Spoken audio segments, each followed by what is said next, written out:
Well, I mean, we had a very strong message. See, what was happening for the longest period here, um, there was no campaign from the Republican side, no campaign from the Trump side for the Hindu Americans. The tweet of the Diwali Day tweet changed everything.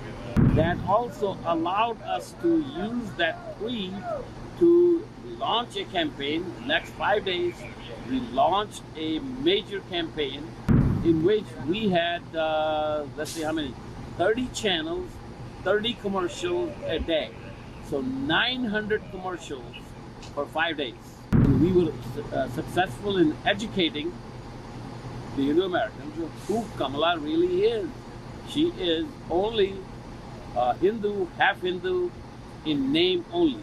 Kamala was more like a chameleon, changing her tune, first say to please some voters. We had a very strong message. See, what was happening for the longest period here, there was no campaign from the Republican side, no campaign from the Trump side for the Hindu Americans. But the tweet of the Diwali Day tweet changed everything. That also allowed us to use that tweet to launch a campaign. Next 5 days, we launched a major campaign in which we had, let's see how many, 30 channels, 30 commercials a day. So 900 commercials for 5 days. So, and we were successful in educating the Hindu Americans who Kamala really is. She is only Hindu, half Hindu in name only.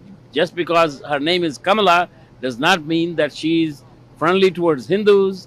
She's friendly towards Bharat, friendly towards Modi. So we had to bring that out. And also, we also brought out the fact that she really is a Marxist. Her father was a Marxist. Her mother was a socialist and a communist sympathizer. That's where she grew up with.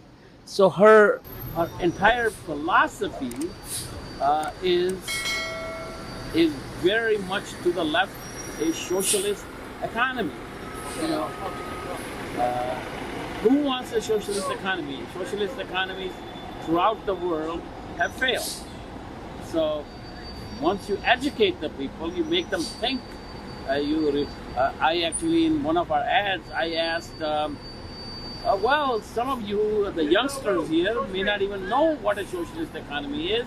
Ask your parents who have seen socialist economy from 1947 to 1991. The growth was pitiful. And then after India changed from 1991, you know, the growth became dramatic because that's the system everywhere in the world. Human nature is free enterprise. You have to give them an opportunity to succeed. So, so when we educated our audiences, our community on these issues, that was a fairly successful campaign. On the other hand, there was also a significant campaign. So, you know, I'm not going to just say, okay, he won because of the Hindu vote only, but there were several factors there.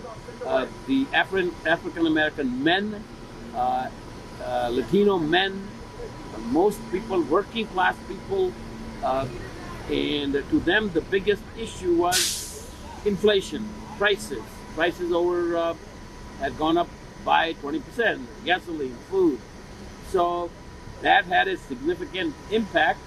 And, you know, Kamala was more like a chameleon, changing her tune, first say to please some voters. Fracking is banned. Now fracking is not banned because there are voters in Pennsylvania who will be negatively impacted if she bans fracking. So her position kept on changing, and the people rightfully did not believe her position because she did not really have any consistent position. If somebody was to actually write a book on it, she probably in the 3 months or let's say from the period where she became a candidate after Joe Biden decided not to run, she probably changed her position on every issue.